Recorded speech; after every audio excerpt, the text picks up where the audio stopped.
Então sejam bem-vindos ao Think Tank desta semana. Eu tinha prometido hoje de manhã, que íamos fazer a emissão por volta das 2h30 da tarde. Aqui estamos nós, Joaquim Aguiar, Jorge Marrão, para debater.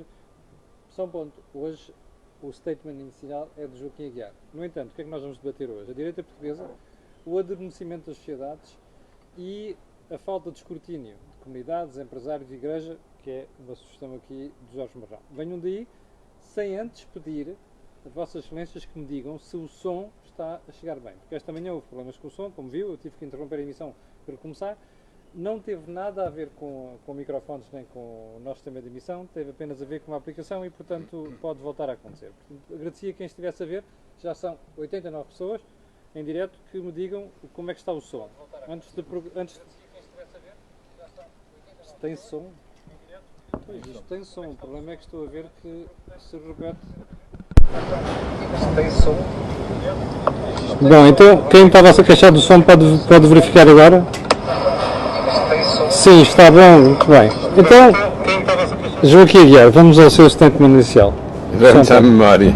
Vamos à memória. Então, a memória é importante em política porque quem não tem memória condena-se a repetir os erros que já cometeu, Joaquim, porque se esquece das consequências. Então não temos memória.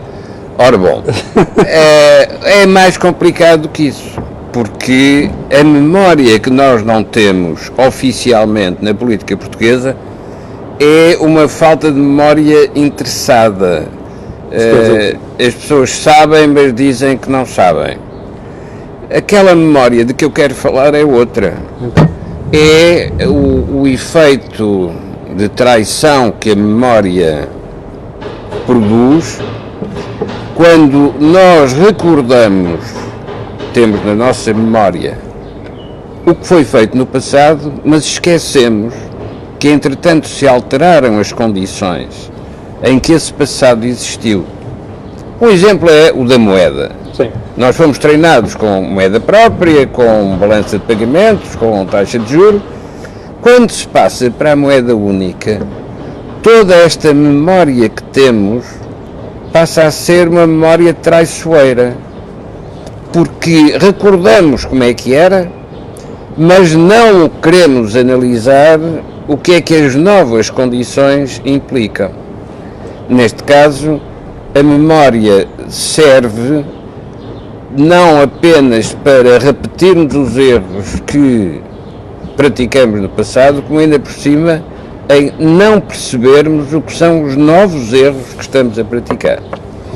E isso leva-nos à situação caricata das comissões parlamentares de inquérito, onde o espanto dos inocentes corresponde à ingenuidade dos especialistas. Os inocentes não querem reconhecer a culpa e então não podem reconhecer que sabiam. Os especialistas não podem reconhecer que não analisaram devidamente as circunstâncias a que eram chamados a avaliar e por isso também não podem reconhecer a culpa. Resultado, ficamos numa situação em que nem há inocente nem há culpado. É um absurdo.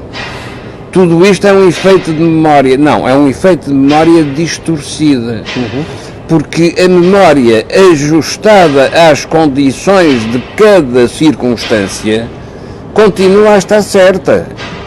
Nós é que temos a obrigação de mostrar que mudaram as circunstâncias, aquilo que recordamos tem de ser reavaliado e readaptado a estas novas circunstâncias. Isto é também um problema de esquerda e direita. Como a esquerda e a direita têm valores ideológicos que foram produzidos em circunstâncias muito diferentes das atuais, chegamos a situações absurdas em que o que a esquerda quer fazer agrava as desigualdades e o que a direita quer fazer agrava as condições de produtividade e de competitividade. Ora, para podermos fazer uma síntese. Então a memória serve para quê? A memória serve para nós vermos a diferença entre o que foi e o que é. Sendo certo que o futuro também vai ser diferente daquilo que é o presente. Quem é que alguma vez admitiu que a política americana ia destruir aquilo que ela própria criou, com as redes multilaterais internacionais, com o apoio à União Europeia? E hoje estão a destruir um a um todos esses valores essenciais que levavam à instituição do Ocidente. Ora, é perante este tipo de crises que nós temos que perguntar, mas então a memória serve para quê? Serve para analisarmos as diferenças. Eu vou ajudar o Joaquim com uma versão científica da memória. O livro do António Damasio, relativamente, quando ele faz o livro O Sentimento de Si, ele faz a pergunta para que é que o cérebro tem memória. E dá um exemplo, ele diz que a inteligência basicamente tem memória. Porquê? Porque o indivíduo, se atirar de um terceiro andar e não se lembrar que caiu e que teve um problema, se fizer aquilo 10 vezes, à 10ª vez pode ser que ele morra mesmo. Portanto, a memória serve para nós termos a experiência e não voltarmos a repetir. Aliás, a palavra experiência, a sua origem quer dizer perigo. Sim. Está relacionado com perigo. Portanto, o que o Joaquim estava a referir é nós, os atores políticos em geral, os atores económicos e nós todos como cidadãos perdemos a memória porque é que estamos nesta situação. E como alguém quer reavivar, ora, esse reavivar é encontrar um culpado. E ninguém está interessado em encontrar um culpado. Sim, Jorge, mas deixa-me fazer uma pergunta que eu acho que quem está a ver esta ação em direto para aí 220 pessoas, ou 225, ou lá o que é, que devem estar a perguntar assim, então espera aí, que povo é este? Tem uma fantástica memória, de tal maneira que já levou nas trombas em 77, depois 83 e 2011 e continua a fazer sempre a mesma coisa. Mas a pergunta, tens razão, mas nós temos que ver que nós todos a nossa vida tem um prazo e, portanto, temos vivências, temos vivências diferentes ao longo da vida e recordamos desses momentos de forma diferente. É muito diferente as pessoas que viveram na altura da grande inflação. Vamos imaginar agora, seguindo aqui o raciocínio, que dividíamos o país ao meio, em que um ficava na zona monetária euro e outro não ficava. Sim. Pronto. O que ficava na zona monetária euro, basicamente, tinha a Troika e tinha a disciplina monetária e a disciplina orçamental. O que ficava na zona do escudo, basicamente, era a Argentina e a Venezuela. Inflacionava-se tudo, perdiam-se as pensões todas, quem tinha poupado perdia as poupanças todas, e, portanto, o assunto resolvia-se. E, por outro lado, tornávamos barato perante o exterior.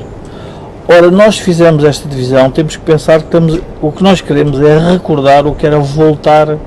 Ou seja, quando os políticos discutem parecendo que têm um instrumento que já não o têm. E não tem. E um outro aspecto ligado com isto, e que eu queria também lançar aqui hoje à discussão, é a questão do definimento da direita portuguesa. E eu acho que é um produto da dívida. E vou tentar explicar porquê. Porquê é um produto da dívida? É um produto da dívida porque, enquanto os consumidores se endividavam, as empresas todas de consumo interno floresciam e aplaudiam. Sim. Enquanto os bancos traziam capital externo, se endividavam com o exterior, o Estado aplaudia porque era a forma de financiar a economia. Enquanto os pensionistas aumentavam as suas pensões, sabendo que não tinham descontado para elas, também ficavam satisfeitos.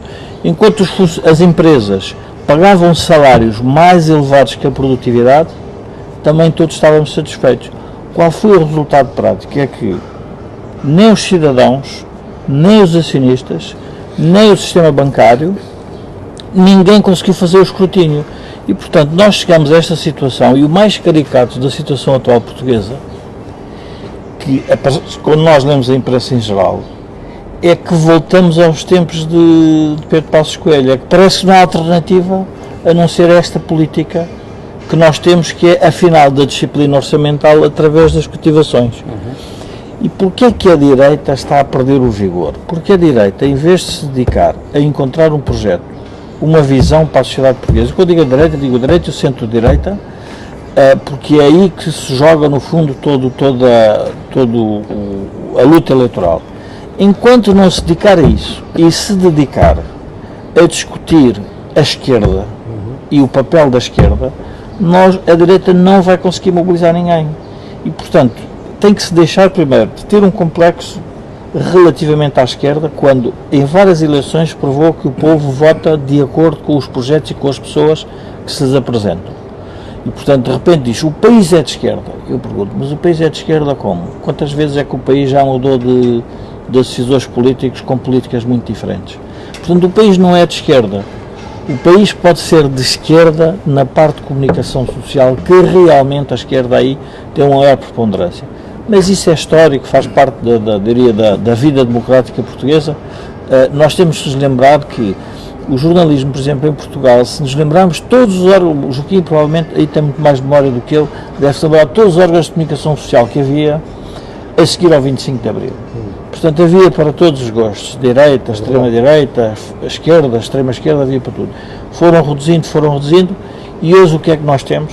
Nós temos uma comunicação social muito centrada no regime político como ele é, e é uma comunicação social que, em vez de abrir os espaços de debate, cada vez mais obriga a que o debate seja sempre feito nos mesmos moldes. Se calhar é por isso que ela está a definhar também, não é? Provavelmente ela também está a definhar a comunicação social, como nós todos, como sociedade, vamos definhando à medida que estamos a discutir tudo isto. Eu vou dar um exemplo para as pessoas perceberem eu acho que com números as pessoas percebem certas coisas. Eu estive a ver quanto é que um português pagava de RS médio em 2016. E comparaste com a atualidade.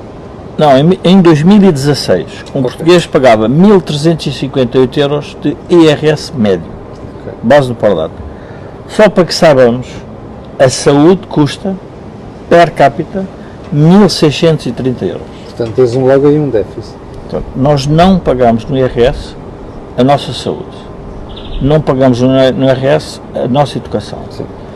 Portanto, o que é que estamos a fazer? Nós estamos, de alguma forma, a ludibriar a sociedade, porque ela própria está a ter um conjunto de benefícios que estão a ser suportados por via indireta e não por uma decisão, porque o IRS é algo que vai diretamente ao meu rendimento. Exatamente. Enquanto os impostos indiretos têm a ver com o meu comportamento. Se consumo mais, consumo menos. E, por outro lado, as pessoas também se esquecem que, quando as empresas pagam impostos, quem no final do dia paga são as pessoas, porque as empresas repercutem o imposto no preço.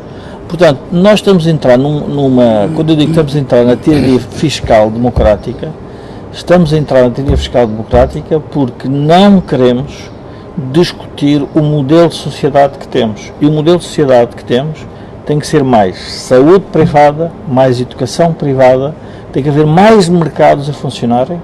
Porquê? Porque para nós voltamos a ter uma lógica de eficiência. Se nós não voltarmos a fazer isso, nós corremos o risco de estar sempre numa lógica dependente Jorge, do Estado. O que estás a dizer é exatamente o oposto do que está a suceder. Nós não temos cada vez menos saúde privada, temos um ataque às PPP, portanto, como é que tu concilias uma coisa com a outra? A conciliação é feita através da dívida, porque a ineficiência... Sim. Onde é que eu quero chegar? Quando nós não conseguimos suportar aquilo que o Estado está a querer criar, quem é que vai suportar? Tem que ser os portugueses nos impostos, ou nos preços dos produtos, ou então endividamos. E, portanto, não vale a pena nós estarmos a enganar uns aos outros. Ou seja, quando nós dizemos que é necessária a questão de nós termos mais liberdade de decisão, a nossa liberdade de decisão significa o quê? Uma maior independência perante o Estado. Não é por acaso que nós hoje pusemos no think tank a ideia de discutir porque é que as comunidades, os empresários, o sistema bancário, a Igreja não conseguiu fazer o escrutínio de tudo isto. Não conseguiu fazer o escrutínio porque ela própria está a ficar cada vez mais dependente da receita do Estado. E, portanto, isso é que nos mata como sociedade. Portanto, as pessoas são livres quando têm independência económica. Todos nós sabemos disso. Mas uma questão para vocês dois. Mais de 80% da receita do IRS vem de gente que ganha até 20 mil euros por ano. Ó Joaquim, explique-me onde é que está a justiça fiscal aqui. Não, porque é a desigualdade, a verdadeira desigualdade da sociedade é essa. Porque, a pretexto de proteger os pobres, destroem-se aqueles que podem financiar os pobres. São os remediados. Ora bom, o que é a dívida? A dívida é o preço da mentira. Porque a dívida em si é uma mentira porque recebeu uma coisa que não é sua. Há de ter de pagar no futuro. Enquanto não chegar ao futuro, a dívida é uma mentira. Mas essa mentira serve para financiar o quê? Uma outra mentira, a mentira política. A mentira da promessa que não tem condições objetivas de satisfação. Eu recordo que em 1980, quando os debates políticos eram mais ativos ideologicamente, apareceu um dirigente pequeno, irritante, vindo do Porto, chamado Sá Carneiro, que dizia: o problema é o modelo de sociedade. Ninguém quis discutir isso, porque o que se queria discutir era a luta ideológica. Ora, ele dizia uma coisa importante, é que o modelo de sociedade gera automaticamente não apenas a dívida, mas a luta ideológica. E enquanto não enfrentarmos o que é o modelo de sociedade e o que é a verdadeira desigualdade nesse modelo de sociedade, nós continuamos a gerar dívida, que é o preço da mentira de não resolvermos a questão do modelo de sociedade. O que é a Europa? A Europa é um modelo de sociedade. Muito mais do que um modelo monetário ou do que um modelo de livre circulação de pessoas, de produtos e de capitais, a Europa é um modelo de organização da sociedade e da vida política. É isso que está a ser atacado hoje, de dentro, pelos nacional-populistas, que querem, em nome de um retorno às fronteiras nacionais, impor uma tirania nacional. Sim. Ora, os norte-americanos... Joaquim, deixa-me só acrescentar uma coisa, a ver se concorda. E querem agravar a mentira, que é, ao ficarem com a moeda própria, ao ficarem sozinhos, deficitarão a economia, inflacionarão a economia e vão prejudicar as classes mais dependentes das pensões. O que significa vão repetir os erros que já praticaram. Exatamente. Como se nunca os tivessem praticado. Exatamente.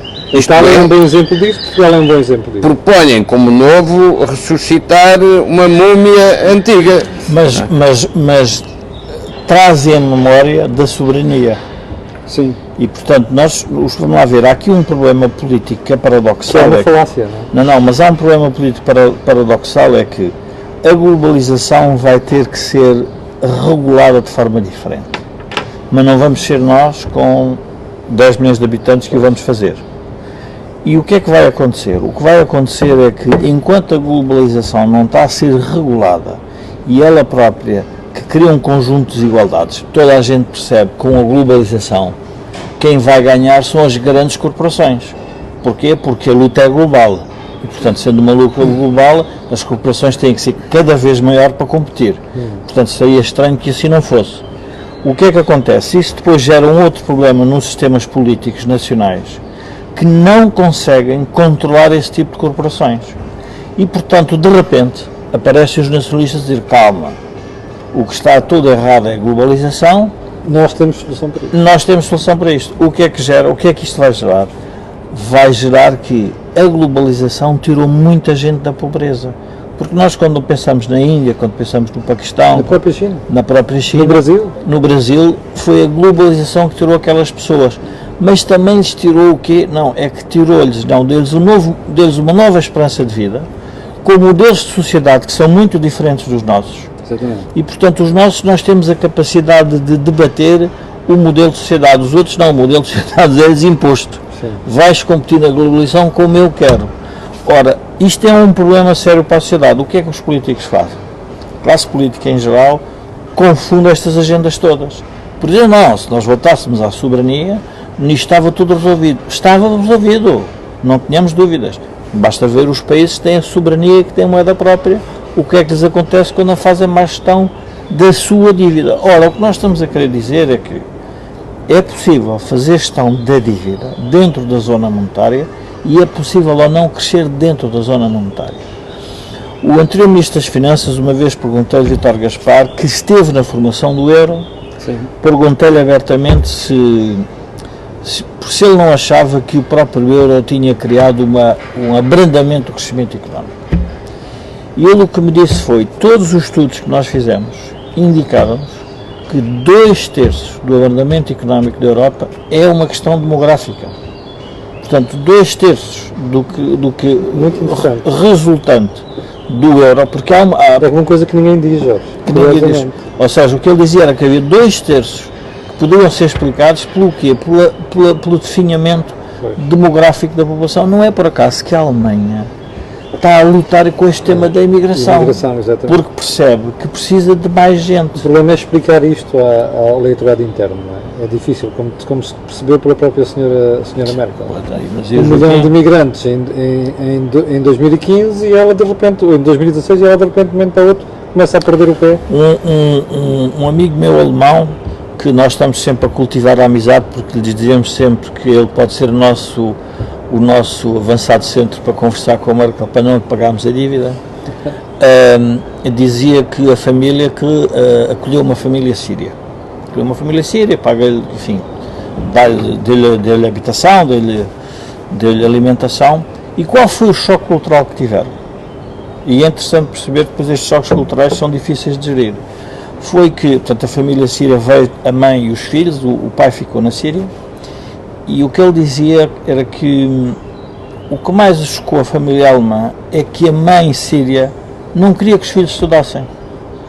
Quando o nosso modelo de crescimento é todo ele assente, quanto mais educação, melhor para todos, eles vinham com uma cultura que a educação não é assim tão relevante, ou seja, não havia ascensão social por facto de um tipo ser mais educado, portanto não havia mobilidade social. Estas tensões são naturais quando nós temos populações imigrantes, cada um vem com a sua cultura, com a sua história, com a sua modo de vivência. Deixem-me só dirigir um bocadinho às pessoas que nos estão a ver, porque hoje estamos com uma audiência quase a recorde, estamos com 268 pessoas em direto e muita participação. A esmagadora maioria das opiniões concorda com o que vocês estão a dizer, mas há aqui uma pessoa que é o Vítor Leitão, que diz assim: então, mas os impostos não pagam a saúde, como dizia o Joaquim e o Jorge, então e a segurança social? O meu amigo, que a gente desconta para a segurança social é para o sistema de pensões, está a ver?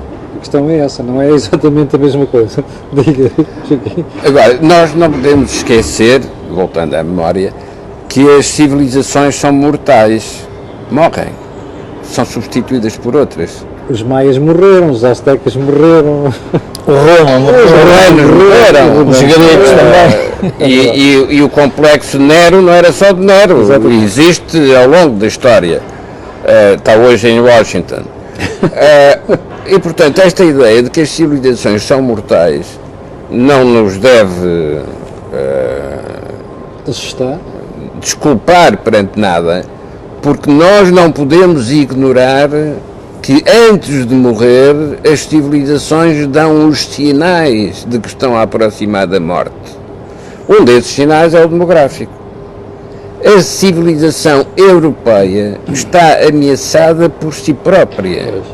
Agora, sendo isso assim, temos que procurar as respostas para esses sinais de decadência. O que é que dizem os nacional-populistas? A imigração é uma ameaça, imigração com I, é uma ameaça para a cultura europeia porque vêm elementos de outras culturas. É possível impedir que isso aconteça? Não, porque é a própria evolução da civilização europeia que atrai esses movimentos migratórios. Então o que é preciso é dar um passo em frente e ter programas para enquadrar essa entrada. Um desses programas foi em tempos discutido em Florença, numa organização da União Europeia. Um desses programas é a cidadania múltipla. Há uma cidadania europeia, mas pode haver cidadania europeia de imigrantes que nada tem a ver com a cidadania nacional.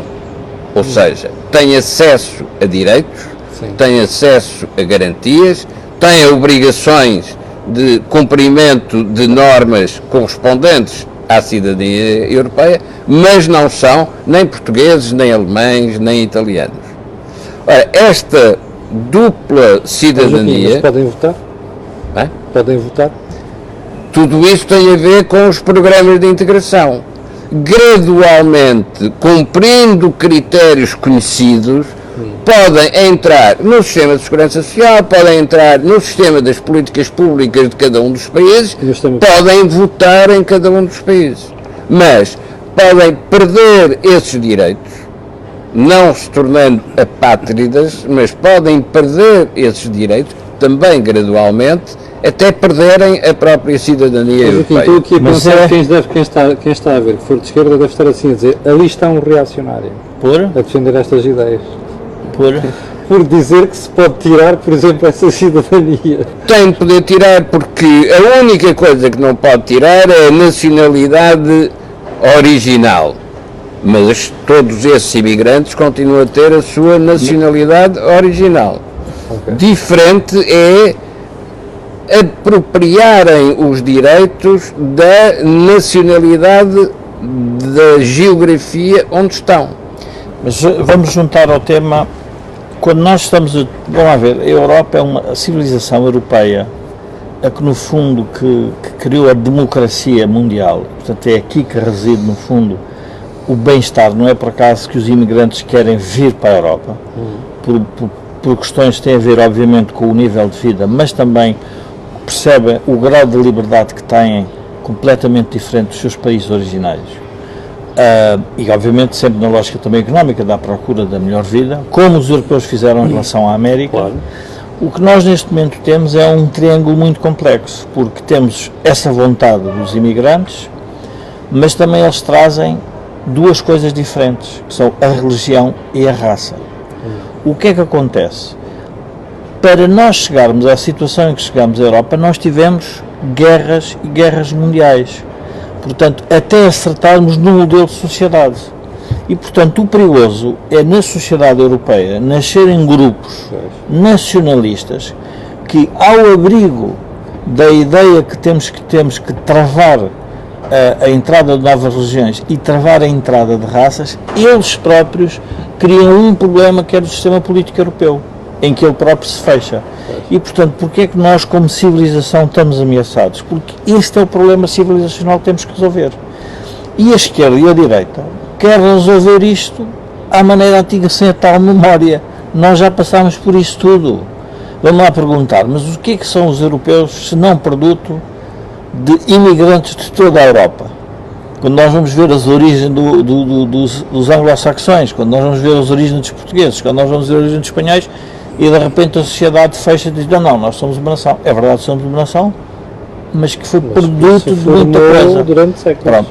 As nações da Europa têm que ser produtos de uma nova corrente migratória, porque se não o forem, o maior risco que nós temos é o inverno demográfico. Vamos definhando, porque mas nós próprios... Não te faz espécie que, por exemplo, esta questão de demografia estar a ser a principal razão pela qual a economia não está a crescer como devia crescer, não te faz espécie isto não estar a ser debatido amplamente nas cidades europeias? Não, porque esse é o segredo que tem de ser escondido. Nós nunca mais discutimos as lutas... Seja, é melhor discutir a ideologia e deixar valer o problema por trás. E de preferência, se pudermos dominar outros povos, vamos equilibrando, ou passando a dívida para eles, ou levando-os a comprar a nossa própria dívida e, portanto, vamos entretendo a história. Agora, nós nunca mais discutimos as lutas religiosas que dilaceraram a Europa entre o século XIV e o século XVIII. É verdade. Porquê é que nunca mais discutimos? Porque inventamos o Estado Nacional. O Estado Nacional foi o pretexto que permitiu interromper essas lutas religiosas intermináveis. Ótimo produto e que foi eficaz. Hoje o Estado Nacional é o quê? É uma jaula que fecha as sociedades. E sociedades que fecham empobrecem. E, portanto, foi preciso abrir essa jaula, abrir as fronteiras e criar os mecanismos da globalização. Só que estes mecanismos da globalização são ventos tempestuosos que alteram as ordens internas e, como verificamos hoje, no caso americano, começa com uma guerra de tarifas e rapidamente está generalizado a guerra comercial.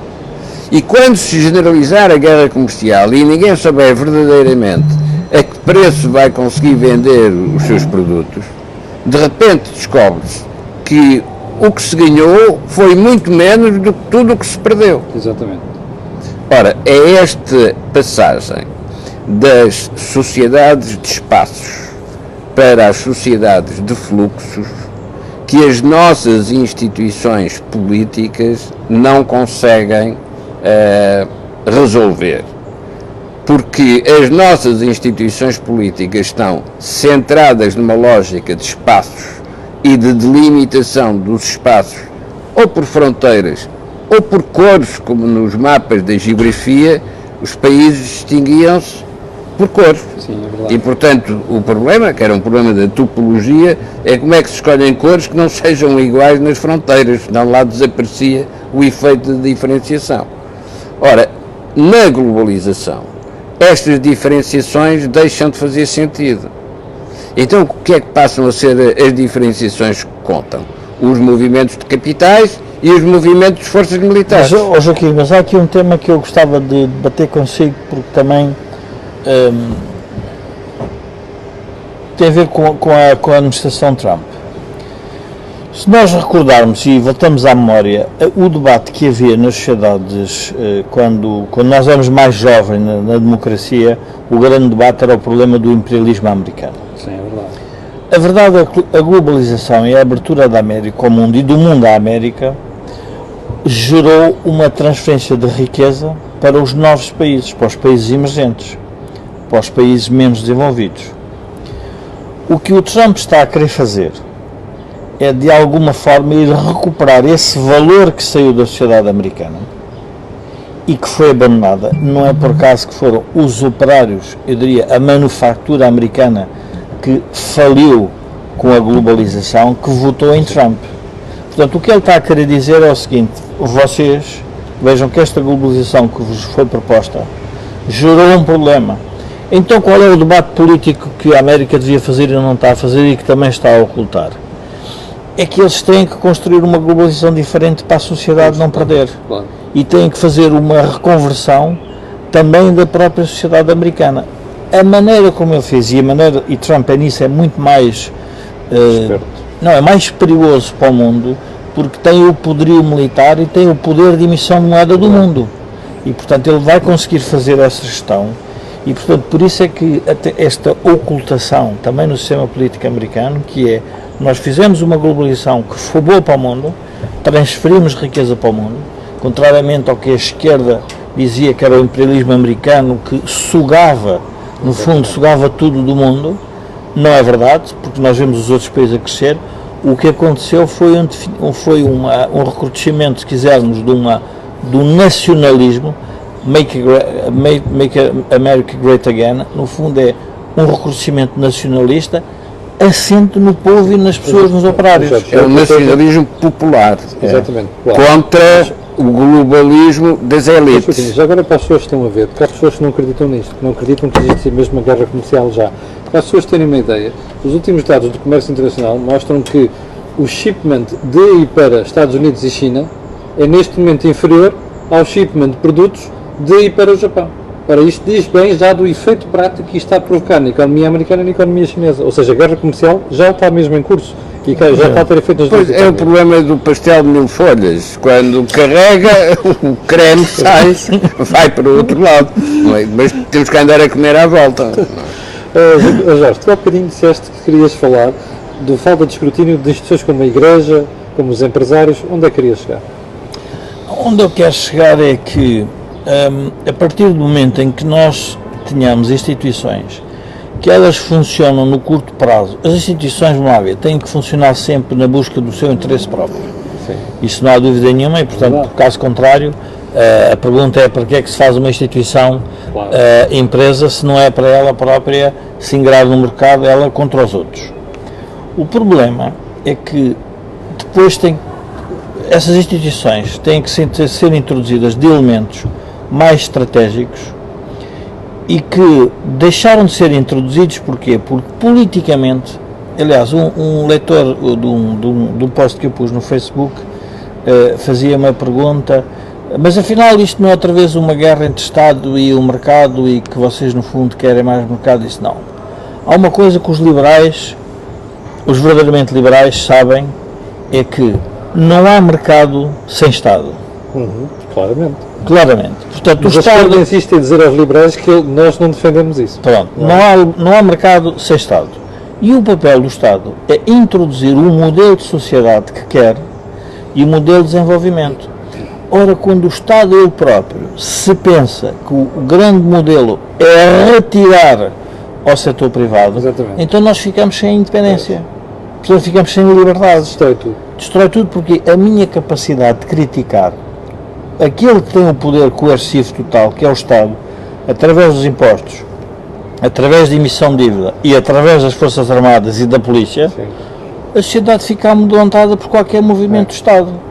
E ela própria entra em um regime de autocensura. Eu tenho aqui uma pergunta para vocês dois, do Dinis Francisco, que diz assim: pode-se dizer que Trump está a defender novamente a doutrina Monroe?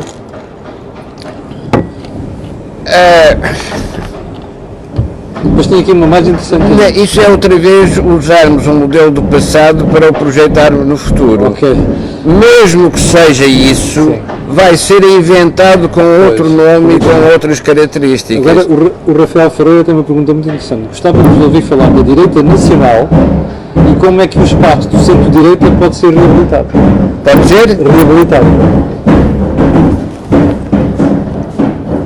Quando se fala em direita nacional, é por contraposição com a esquerda nacional. Sim. Pode-se dizer que esse é um efeito do 25 de Abril.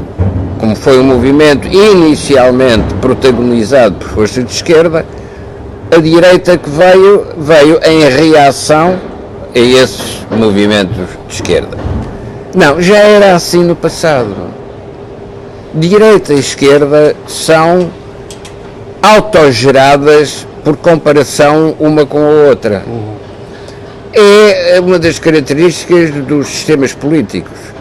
Cada um é aquilo que o outro deixa que ele seja. E, portanto, cada um vai tentando alargar até onde puder. A questão é sempre que há uma realidade efetiva das coisas. Há um momento em que todas as ilusões se traduzem em desilusão. É nessa altura que aparecem as novas correntes políticas. Quando uma ilusão chega ao fim, o momento da desilusão é a oportunidade para aparecer uma nova proposta política. Aconteceu isso em Portugal. Não era possível interpretar a crise de 2011 verdadeiramente. E, portanto, usou-se um bode expiatório chamado Passos Coelho para ir limpando os cacos e a seguir apareceu, no momento da desilusão, uma nova modalidade, que é a maioria aritmética.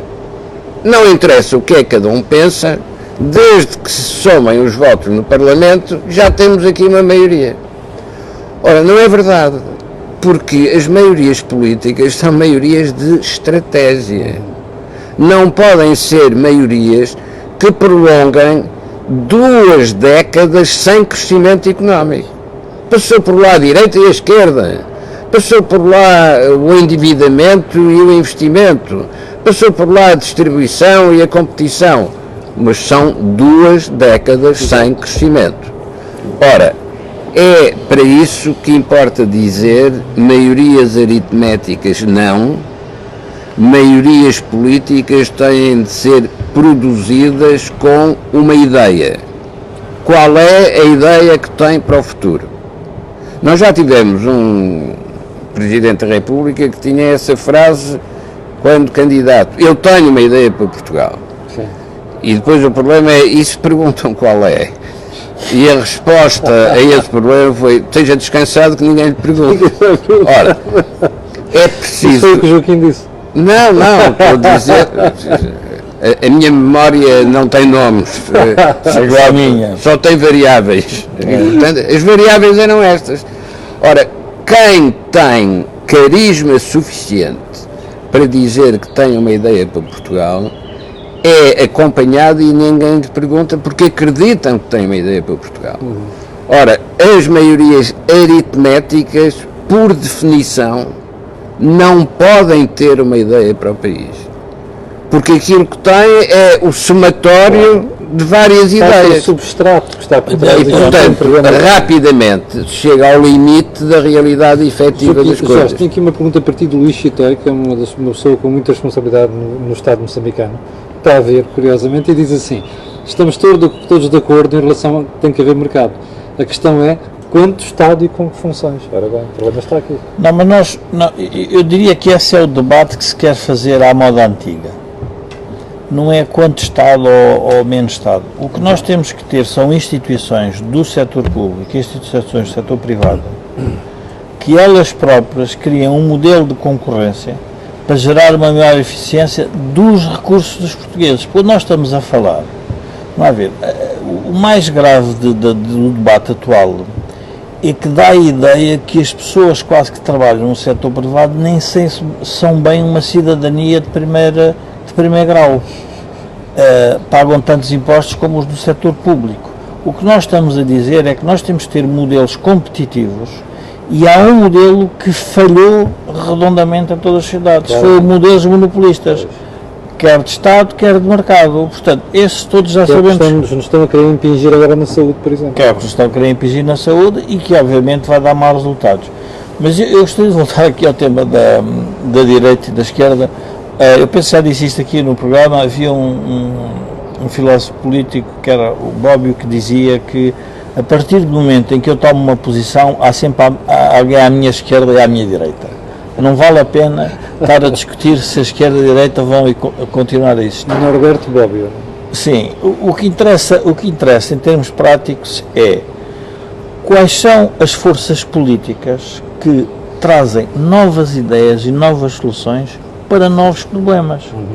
E, portanto, E para novas circunstâncias. Porque o mapa também muda. O que é que acontece? E este pode ser a lenta agonia da direita portuguesa. Não é por acaso que o professor Marcelo vem dizer, pela primeira vez, há uma crise da direita. E, portanto, ao referir-se a uma crise da direita, presumo que estava a incluir o Partido Social Democrata, que ele próprio andou em tempos a fazer uma reflexão se deveria dizer se era direita ou não. É um bocado indiferente porque estará sempre à direita do Partido Socialista. Quer seja muito junto, Exatamente. quer seja muito afastado. Está sempre à direita. Há de ser sempre à direita. Portanto, o problema é o deslocamento das forças políticas.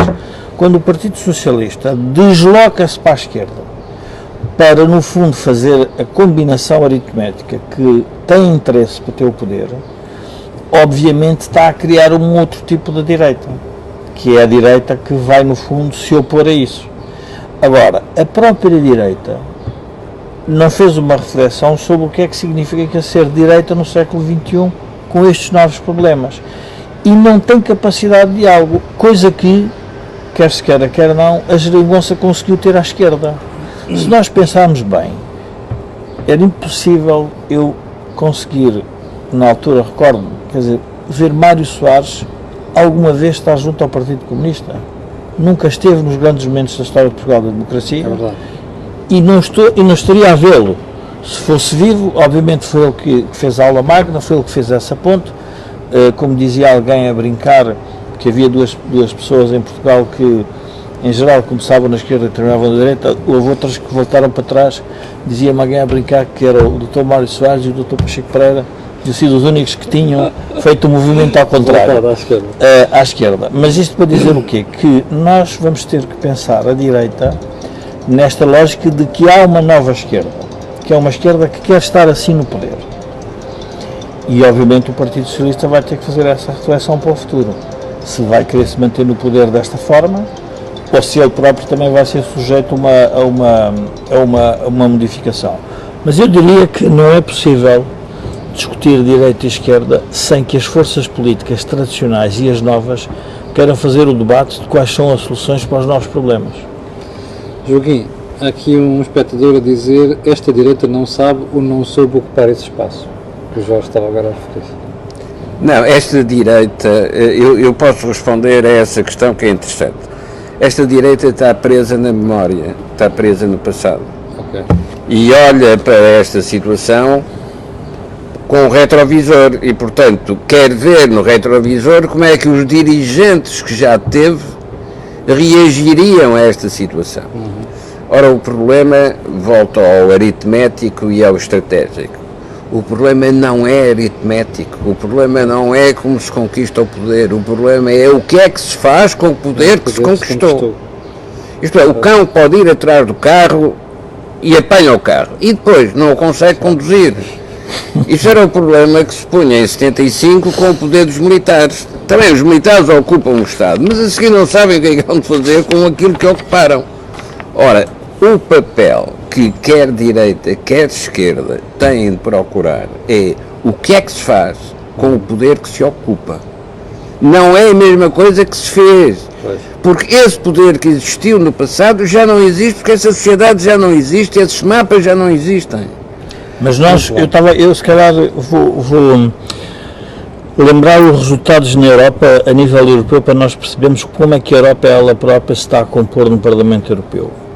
Os socialistas tinham 185 deputados e agora só têm 153. E estão a cantar de galo ainda, por mais. Portanto, a nível europeu, Apesar de terem caído. apesar de terem caído, o PPE, portanto, no fundo o que nós chamamos a direita portuguesa, centro-direita, tinha 216, passou para 182. E os partidos que cresceram foram os nacionalistas e os verdes. Portanto, E os liberais. E os liberais. O que é que está a acontecer? A Europa ela própria está-se a fragmentar o sistema político. Portanto, seria muito estranho nós, aqui em Portugal não acontecesse isso. Ou seja, vai acontecer, nós não sabemos quando, mas vai ter que acontecer. Qual é a dimensão? Porque essa dimensão é evidente, ou seja, quando se percebe que a social-democracia do norte da Europa, os socialismos das grandes nações falharam, portanto a pergunta é porque é que em Portugal vão funcionar? Teríamos que pensar, então, mas eu estou a copiar que modelos? Ou tenho um modelo próprio? Na altura das grandes guerras ideológicas, tínhamos o socialismo da Albânia, depois tínhamos o da China, tínhamos o da União Soviética, depois tínhamos o dos países de leste, e portanto havia essas discussões. Agora aqui também temos de discutir, mas afinal qual é o nosso modelo?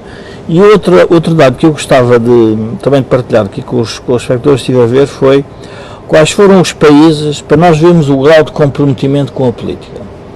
Quais foram os países que tiveram a participação eleitoral inferior a 40%, no qual está Portugal? Sim. Então vocês vejam. A Eslováquia, a Eslovénia, a Estónia, a Letónia e o Reino Unido. Portanto, todos os países grandes tiveram participações superiores a 40%. Estão preocupados com o seu futuro. Estes países pequenos, obviamente... São os mais afetados quando há problemas sérios, são aqueles que parecem menos preocupados com o problema. Não estão preocupados.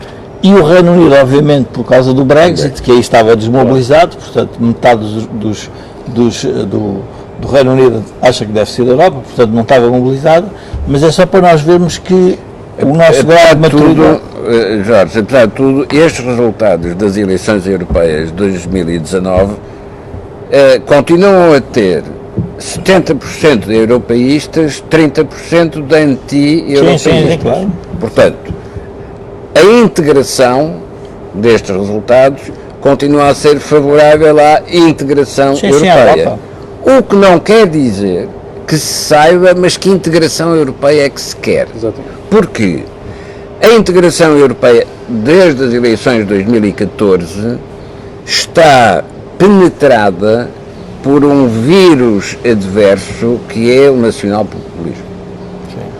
2019 confirmou esse modelo que tinha sido iniciado em 2014. Agora, o passo seguinte, 2024, como é que vão ser essas eleições?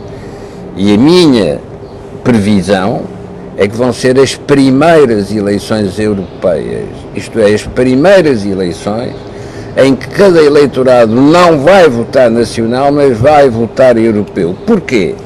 Porque todas as forças nacionais se vão configurar em função do projeto europeu.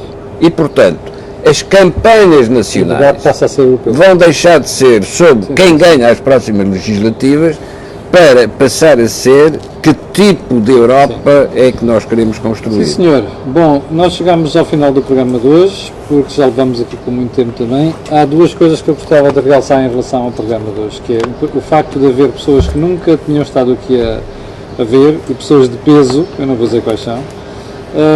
E a segunda, que é perceber que nós já estamos sistematicamente acima de 258, 262 pessoas em direto, 262 pessoas em direto, em cada programa que a gente faz. A terceira é registar que estamos com um número crescente não só de audiência, mas também de shares deste programa. E com isto eu chego ao final, em que lhe vou pedir então, dizer que na próxima semana estaremos de volta. Eu devo estar amanhã de volta com uma conversa improvável, vai ser à roda do Ciresp e coisas deste género. Na segunda-feira de manhã estarei de volta com o programa matinal. Tenha um excelente fim de semana, mas não se esqueça mesmo de colocar um gosto e fazer partilha nas redes sociais, porque aquilo que você ouve aqui não ouve em mais sítio nenhum. Obrigado e tenha um grande fim de semana. Com licença.